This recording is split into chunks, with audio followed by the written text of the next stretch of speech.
سلام و امام عزیزمون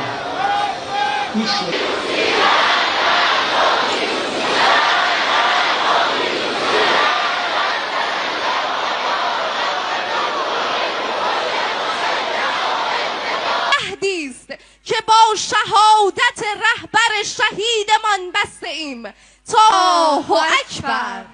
بسیار متشکرم خانم زمانی عزیز. بدون راضیة مرضیه. گیان عزیز، از دانش آموزان عزیزم، دختران و پسران